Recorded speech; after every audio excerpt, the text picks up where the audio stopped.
Namaste, my dear students. Welcome back. I am Brijesh sir, and currently we are discussing structure of glucose. So we had seen so many reactions and many properties of glucose by which Emil Fischer was able to arrive at the structure of glucose. This is called open chain structure of glucose.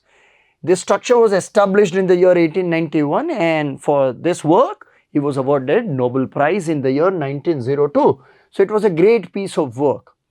The correct name of glucose is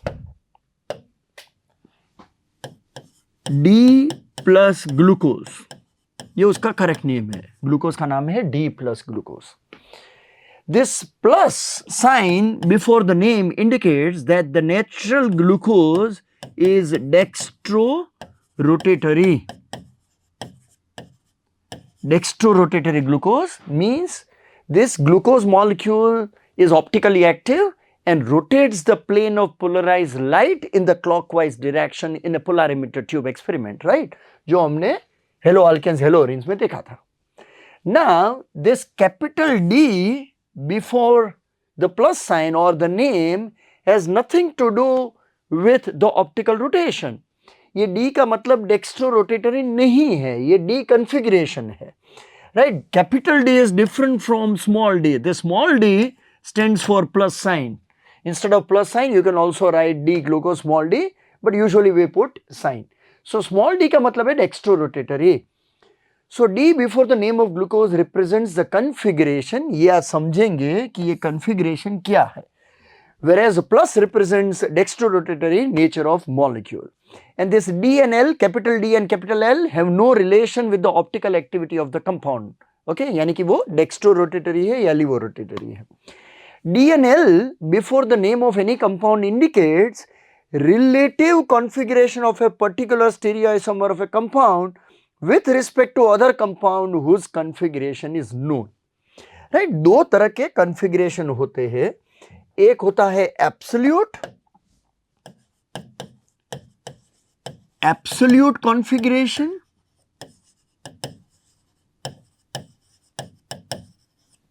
जिसमें आता है RS configuration और एक होता है relative configuration और ये है DL configuration, DL nomenclature. अब देखो बच्चों, सी एक होती है molecular formula. Molecular formula of glucose is C6H12O6. आप कोई और भी एग्जांपल ले सकते हो. Molecular formula of butane is C4H10. अब मॉलिक्यूलर फॉर्मूला हमको सिर्फ ये बताता है कि इसके एक मॉलिक्यूल में कितने कार्बन है, कितने हाइड्रोजन है, कितने ऑक्सीजन है, या तो कितने नाइट्रोजन है, कितने, यानी number of atoms of various element in one molecule of that substance. Molecular formula is a formula that tells us how many exact number of atoms of each kind are present in one molecule of that substance. But molecular formula हमको क्या नहीं बताता है? Molecular formula doesn't tell anything about how these carbon hydrogen atoms are bonded. Yani for this C4H10 we can have normal butane and isobutane, right? ये दोनों के structure different है. Structurally they are different. क्या different है? इसमें tertiary carbon है, इसमें कोई भी कार्बन टर्शरी नहीं है. Tertiary carbon is a carbon that is directly bonded to 3 other carbon atoms, right? अगर फॉर्मूला C4H8 होता तो या तो ओपन चेन स्ट्रक्चर होता विथ द डबल बॉन्ड 1 2 3 4, या तो 1 2 3 4, या तो 1 2 3 और 4, और या तो 1 2 3 और 4. C4H8 के ये 4 स्ट्रक्चरल आइसोमर्स हैं. इन दोनों का नाम क्या है? ये ब्यूट 1 इन है, ये ब्यूट 2 इन है. 1 ब्यूटीन और फिर 2 ब्यूटेन। सी बच्चों, एग्जैक्टली कॉन्फ़िगरेशन क्या होता है वो हम समझाने जा रहे हैं, राइट।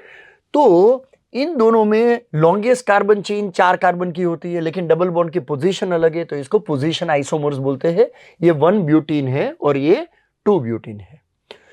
इसमें एक ब्रांचिंग आ गई, एक कार्बन है जो 3 अलग कार्बन एटम के साथ बॉन्डेड है, ओके, और इसको हम बोलते हैं आइसो ब्यूटाइलिन। ये उसका कॉमन नेम है। 2 मिथाइल प्रोपीन इसका आयुपेक नेम है। और ये तो रिंग चेन आइसोमेरिज्म हो गया, एक ओपन चेन है, एक रिंग चेन है, तो इसका नाम है साइक्लोब्यूटेन। ये एलिसाइक्लिक कंपाउंड है, सैचुरेटेड है, सभी carbon carbon bond single bond है।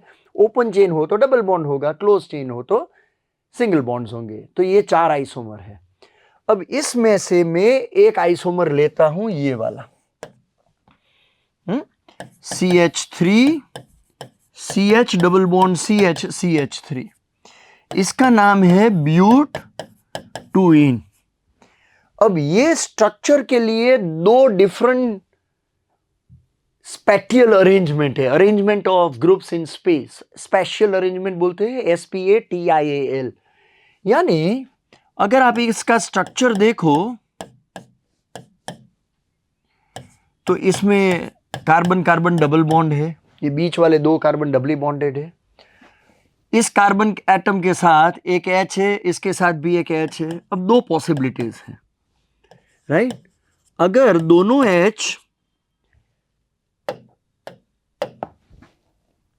ये डबल बॉन्ड को मैंने ज्वाइन करके एक लाइन बनाई, अगर सिमिलर ग्रुप्स, अगर सिमिलर एटम्स और सिमिलर ग्रुप्स डबल बॉन्ड के सेम साइड है तो उसको सिस बोलते हैं, ये सिस आइसोमर है। और अगर H और H मिथाइल और मिथाइल ऑपोजिट साइड है,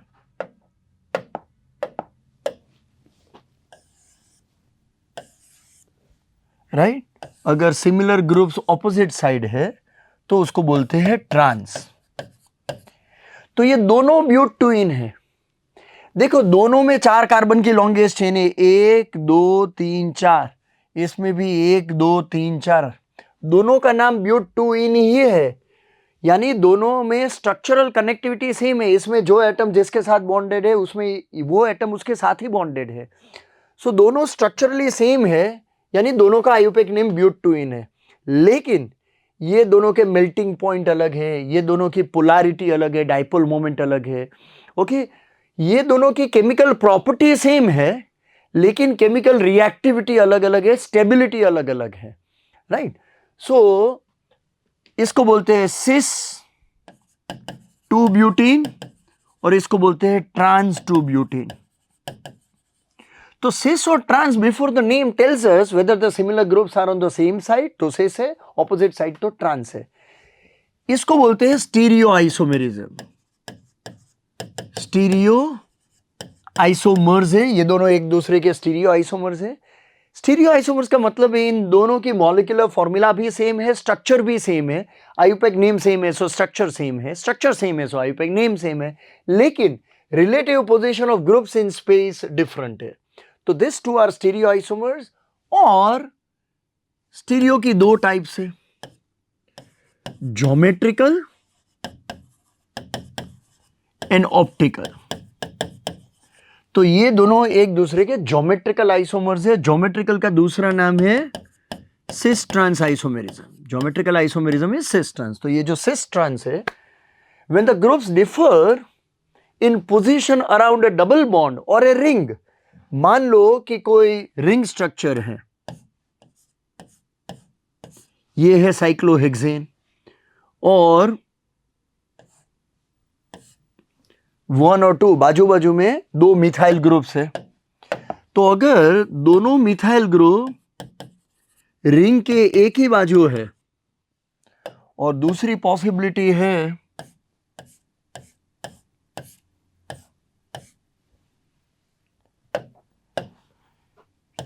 H मिथाइल H मिथाइल, तो इसमें सेम साइड है तो इसको सिस 1,2-dimethyl साइक्लोहेक्सेन, ये दोनों का नाम 1,2-dimethyl साइक्लोहेक्सेन है, लेकिन ये सिस है और ये ट्रांस है।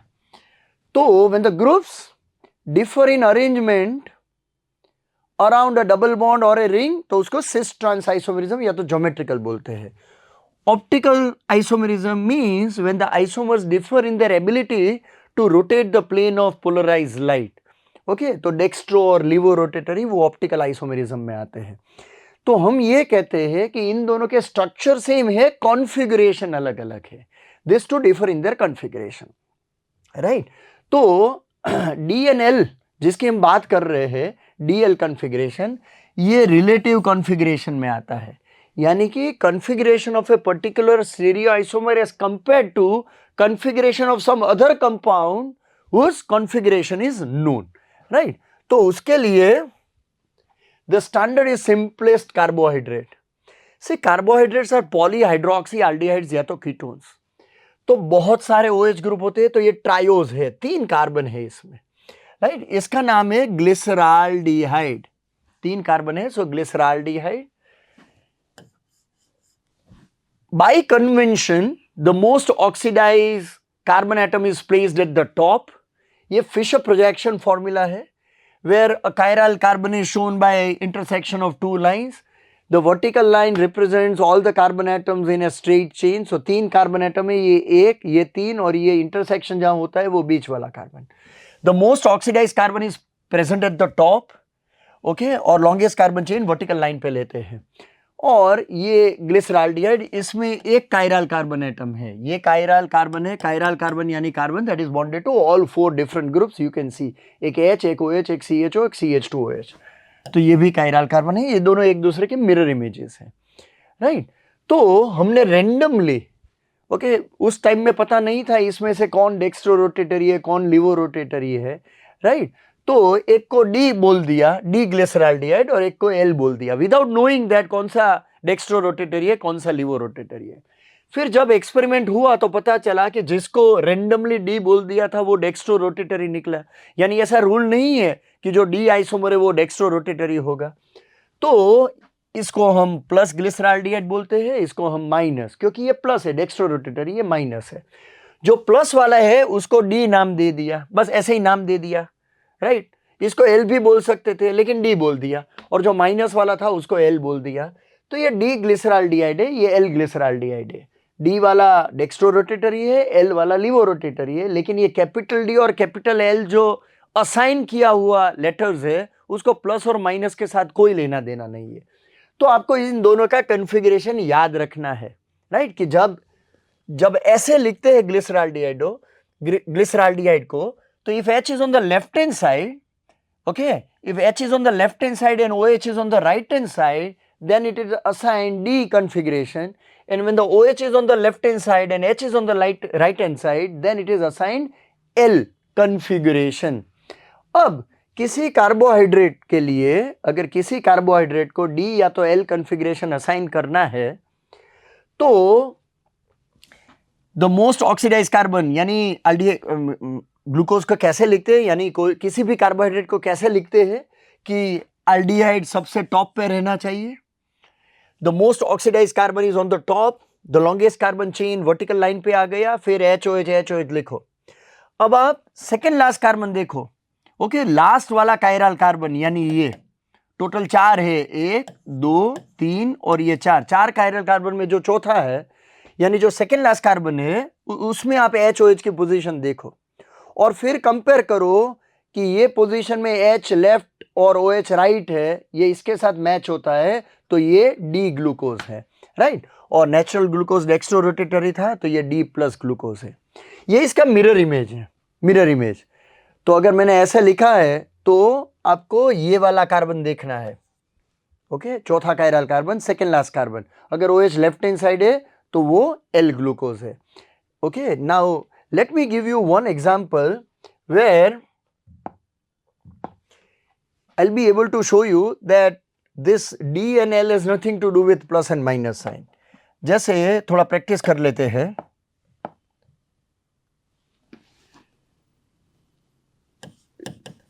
CH2OH, ये लॉन्गेस्ट कार्बन चेन, ये दूसरा कार्बन, ये तीसरा, ये चौथा, पांचवा और ये छठा, राइट।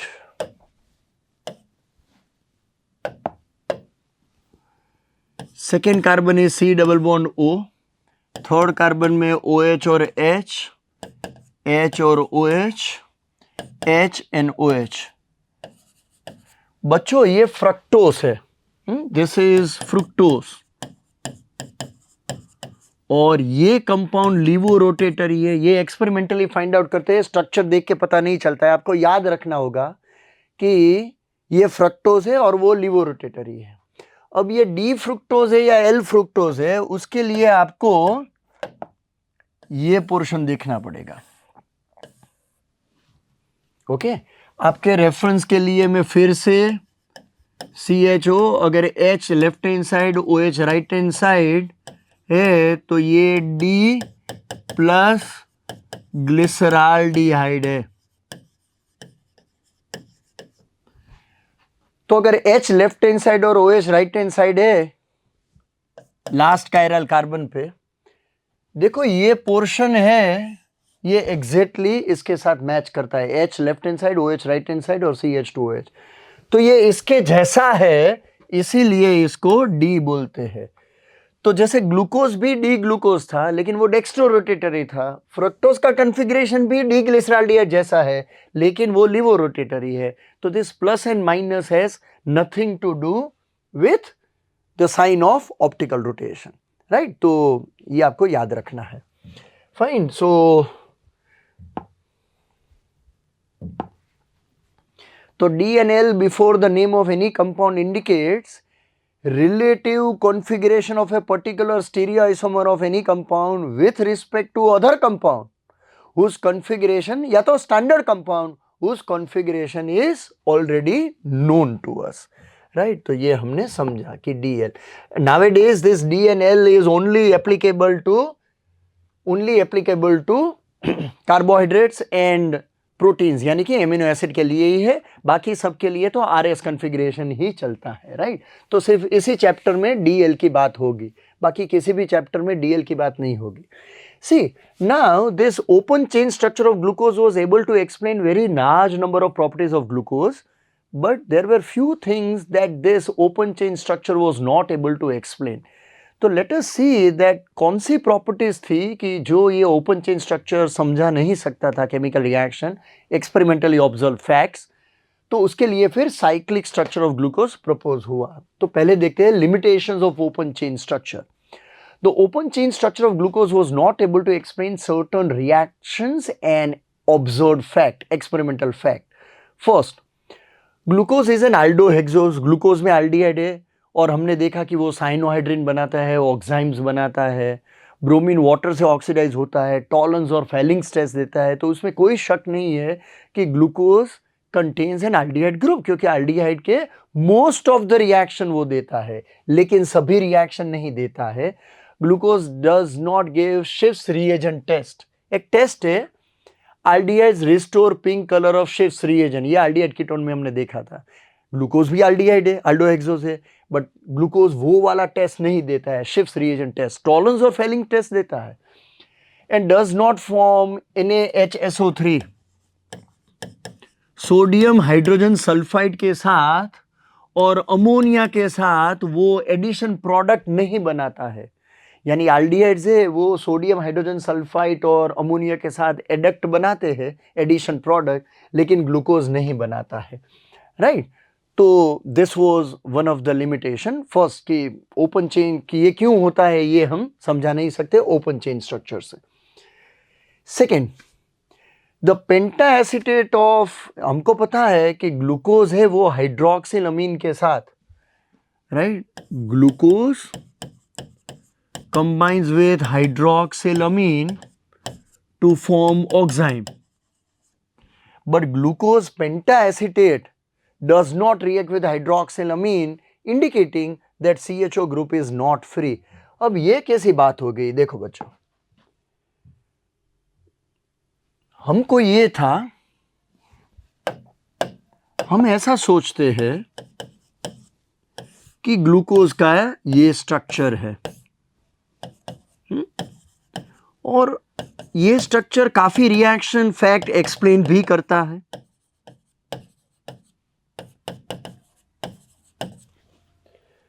अब इसको बोलते हैं फ्री एल्डिहाइड ग्रुप। अब ग्लूकोज का जब एसिटाइलेशन करते हैं विद एसिटिक एनहाइड्राइड, ये हमने प्रीवियस वीडियो में देखा है, एक्सेस ऑफ एसिटिक एनहाइड्राइड लेके इसका पेंटा एसिटाइल डेरिवेटिव जब मिलता है तो हम ये मानते हैं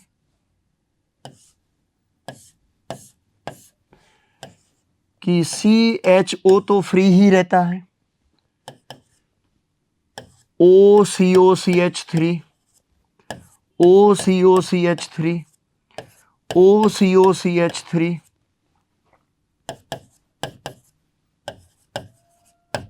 OCOCH3, और इसमें उल्टा है तीसरे कार्बन पे OCOCH3, right, this is OCOCH3।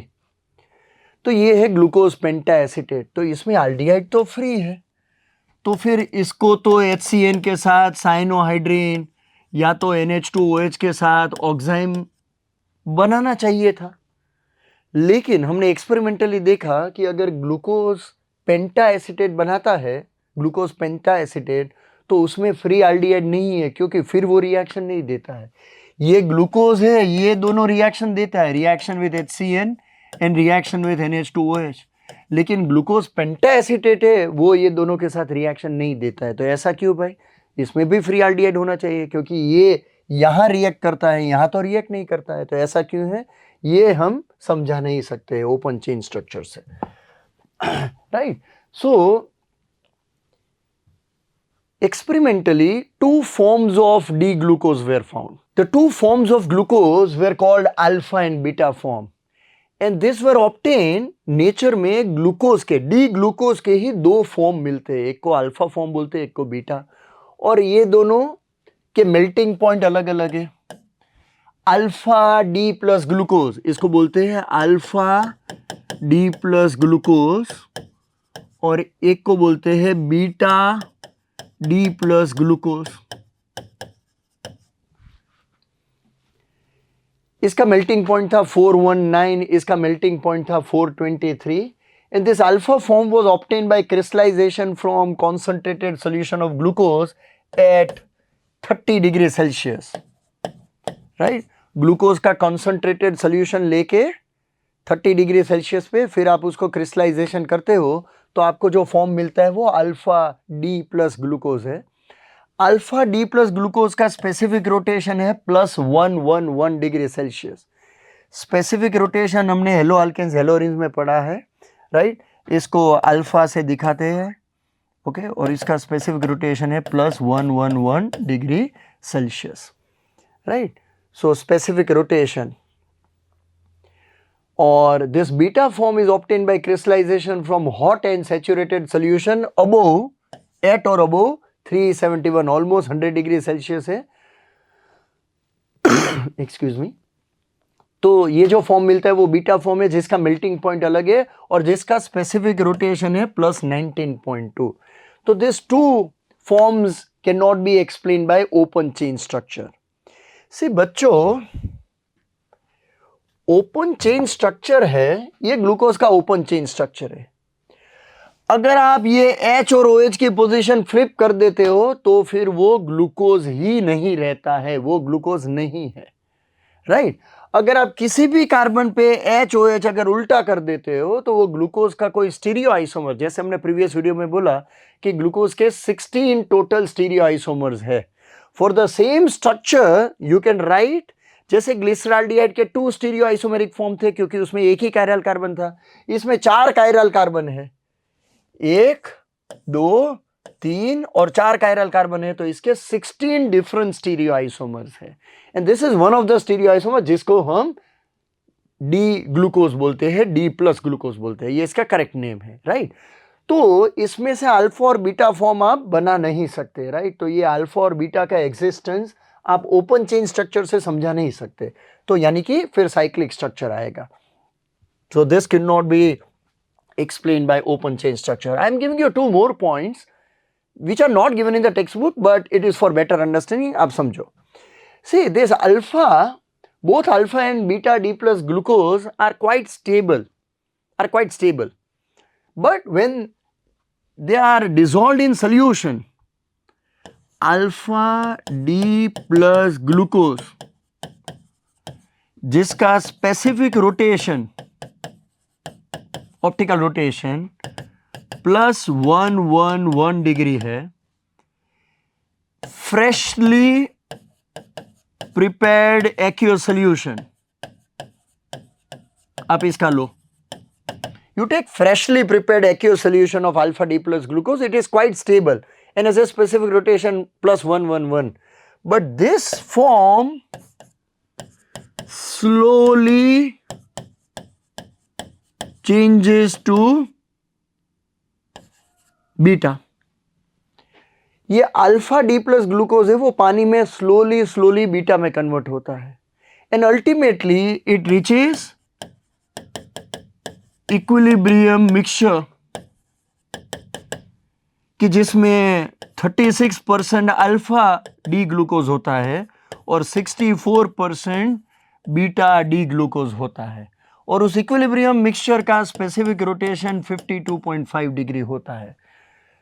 तो आपको जब भी कोई ग्लूकोज का स्पेसिफिक रोटेशन पूछता है तो आप 52.5 ही बोलना है, क्योंकि always in aqueous solution both the forms exist जिसमें ये परसेंटेज होते हैं. सिमिलरली अगर आप बीटा डी प्लस ग्लूकोज का फ्रेशली प्रिपेयर्ड एक्वियस सॉल्यूशन लेते हो जिसका स्पेसिफिक रोटेशन प्लस 19.2 डिग्री है, जब इसको आप पानी में डालते हो तो वो स्लोली अल्फा में कन्वर्ट होता है और अल्टीमेटली आपको सेम इक्विलिब्रियम मिक्सचर मिलता है जिसमें 36% अल्फा और 64% बीटा डी ग्लूकोज होता है और उस मिक्सचर का स्पेसिफिक रोटेशन 52.5 डिग्री होता है.